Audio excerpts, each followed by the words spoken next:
बिस्मिल्लाहिर्रहमानिर्रहीम। प्यारे दोस्तों, अस्सलाम वालेकुम। नॉवल कालिज कलियां और भंवरे का बकिया हिस्सा शुरू करते हैं। दोस्तों, जैसा कि आप जानते हैं, ये नॉवल लाहौर के उस दौर का है जब पाकिस्तान में मोबाइल फ़ोन सर्विस मौजूद नहीं थी। कायदीन की सहूलत के लिए अब इस तहरीर को यूट्यूब पर पेश किया जाता है। हंजला ने आगे बढ़कर कहा, तुम लोग पर्स और घड़ी वापस कर दो। उन लड़कों में से तीसरा पहली बार बोला, सिकंदर आगे बढ़ो, इस मामे खान की खबर लेते हैं। ये कहते हुए उसने अपने साथी के कंधे पर हाथ मारा और आगे बढ़ा। उसका दूसरा साथी भी तेजी से आगे बढ़ा। जैसे ही पहले ने आगे बढ़कर हंजला का गिरबान पकड़ना चाहा, हंजला ने जोरदार दायां पांव उसकी टांगों के दरमियान मारा। वो एक कराह के साथ जमीन पर गिरकर तड़पने लगा। अभी दूसरा साथी संभल ही पाया था। हंजला ने हवा में जंप लगाया और दाएं टांग की ड्रॉप किक, जिसको ताइको अंडो वाले नियर यू किक कहते हैं, उसके कद से दूर 2 फुट ऊंची जाकर उसके चेहरे की तरफ ऊपर से नीचे की तरफ आने लगी। उसने जरा पहलू बदला ही था कि किक उसके चेहरे से एक तरफ बाएं कंधे पर झटके से लगी। उसको इतनी शदीद चोट लगी कि वो पीछे जा गिरा। वो उठा ही था कि हंजला ने एक कदम लेकर बैक किक उसके पेट पर मार दी और वो जमीन पर गिर गया। इस पोजीशन को देखकर उनका लंबा साथी खंजर निकालकर तेजी से हंजला की तरफ लपका। उसने करीब आकर खंजर को हंजला के पेट की तरफ तेजी से झुका दिया। हंजला इसके लिए बिल्कुल तैयार था। उसने अपने जिस्म को एक तरफ करते हुए उसका खंजर वाला हाथ कलाई से पकड़कर घुमाया और मरोड़कर उसकी कमर के पीछे ले गया। उसके हाथ को पीछे ले जाकर उसने कलाई को मजीद घुमाया तो खंजर उसके हाथ से निकल गया। उस गुंडे ने कराहते हुए हंजला को एक गंदी गाली दी। हंजला, जो पहले तो उसको शायद जरा मारकर छोड़ देता, मगर अब उसने अपना इरादा बदल दिया। उसने मरोड़े हुए बाजू को पकड़ते हुए अपने दूसरे बाजू को उसकी कमर के गिर्द लपेट कर उसको सर से ऊपर उठाया और पूरी कुव्वत से जमीन पर पटक दिया। उसका दायां बाजू पीछे था। वो दाएं कंधे के बल जमीन पर गिरा। एक आवाज के साथ उसका कंधा टूट गया। वो दर्द से किरहाने लगा। उसका चौथा साथी डर कर दूर खड़ा हो गया और उसका अंदाज ऐसा था कि इसकी तरफ कोई आए तो वो तेजी से दौड़ लगा दे। हंजला ने पोजीशन देखते हुए उसकी तरफ दौड़ लगाई और तेजी से दूसरी जानिब दौड़ने लगा। उसने पीछे मुड़कर ना देखा। हंजला चंद कदम लेकर वापस आ गया। इतनी देर में इजाज, जिस लड़के के पास पर्स और घड़ी थी, उसकी जेब से निकालकर अपनी जेब में डाल चुका था। उनका पहला साथी बेहोश पड़ा था, जबकि बाकी साथी जमीन पर बैठे किरा रहे थे। हंजला ने इजाज को चलने का इशारा किया और तेजी से गेट की तरफ चलने लगे। रास्ते में वो कोई बात ना कर सके। गेट से बाहर पहुंचकर इजाज ने कोमल के साथ होटल चलने को कहा। थोड़ी देर बाद वो गाड़ियां पार्क करके होटल के अंदर चले गए और एक साइड टेबल पर बैठ गए। कोमल का चेहरा उतरा हुआ था। वो अभी तक परेशान थी। हंजला ने उसको कहा कि वो वॉशरूम जाकर अपना मुंह धोआए। थोड़ी देर बाद वो वापस आ गए।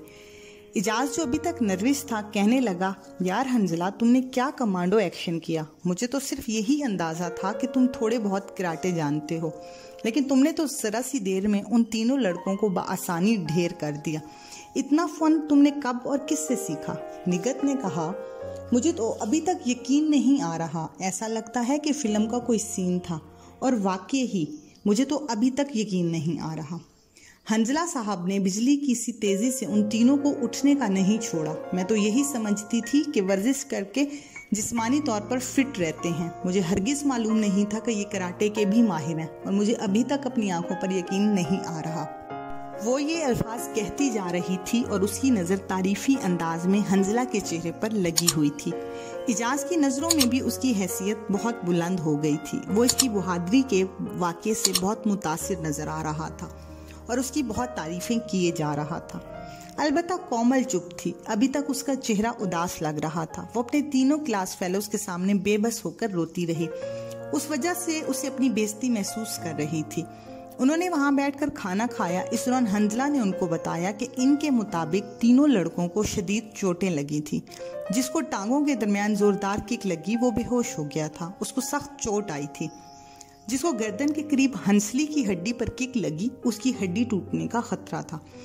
जिसको बाजू से पकड़कर सर के ऊपर से जमीन पर पटका गया, उसके कंधे टूटने की आवाज आई थी। उसने ये बातें करते हुए कहा, आप लोग किसी को ना बताएं कि हमारी कोई लड़ाई किसी मकाम पर हुई है, क्योंकि ये बात फैली तो मसला हो जाएगा।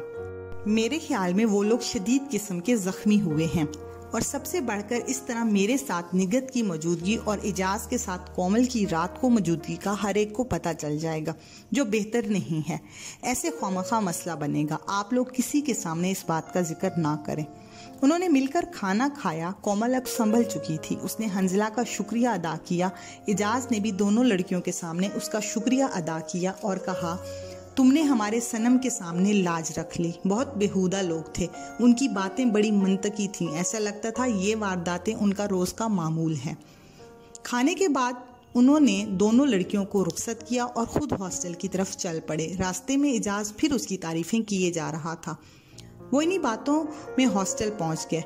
इस तरह उनके 2 दिन गुजर गए। अब हंजला और निगत रोजाना बातें करते हुए नजर आते थे। इजाज इलेक्शन में मसरूफ हो गया। उनकी क्लासों को शुरू हुए तकरीबन 2 माह गुजर चुके थे। इजाज और हंजला ने प्रोग्राम बनाया कि वो अपने अपने घरों से हो आएं। उन्होंने छुट्टियां ली। हंजला बस पर सवार हुआ और बस अपनी मंजिल की तरफ रवान दवा हो गए। वो चुपचाप अपनी सोचों में गुम थे। वो जब भी अपने घर होता उसके घर की याद ज्यादा सताने लगती। रास्ते में उसे अपनी माँ की याद आ रही थी, जो उसके लिए दुनिया की सबसे प्यारी हस्ती थी। वो जब भी लाहौर से अपने घर आता, घर में उसका सबसे ज्यादा वक्त माँ के साथ गुजरता। उसकी माँ कुछ पकाने की घर से अगर किचन में जाती तो ये भी करीब बैठा होता। इन्हीं सोचों में गुजरते हुए हंजला का सफर जारी रहा। अभी बस ने 2 घंटे का फासला किया होगा कि साथ बैठे हुए मुसाफिर के बार बार हिलने की वजह से हंजला उसकी तरफ मुतवज्जा हुआ। हंजला खिड़की के साथ बैठा था, जबकि बाएं तरफ वाली साइड पर था। हंजला ने उससे पूछा वो कहाँ जा रहा है। इसी तरह बातें शुरू हो गई। वो उधेड़ उम्र का शख्स था, तकरीबन 52 बरस का होगा और शक्ल सूरत से काफी सेहतमंद नजर आ रहा था। वो बहुत बातूनी था। कभी कभी हंजला भी बातें कर लेता था और वो खुद अपनी जिंदगी के किस्से ले बैठा। उस मुसाफिर ने बताया कि वो इस वक्त पुलिस में सब इंस्पेक्टर है और खामखा अपनी बहादुरी के किस्से सुनाता रहा। उससे काफी बातें हुई। हंजला ने उसको पेप्सी भी पिलाई, मगर जब 2 घंटे तक फजूल बातें कर चुका तो हंजला उसकी बातों से तंग होना शुरू हो गया। सब इंस्पेक्टर ने बताया कि वो किस तरह लोगों पर जुल्म करता है। कोई असर व रसूख की वजह से थाना में आकर बच जाए तो और बात है, वरना हर एक को तशद्दुद का निशाना बनाता है। वो बोलता जा रहा था और हंजला की नजरों से खुद ब खुद गिरता जा रहा था।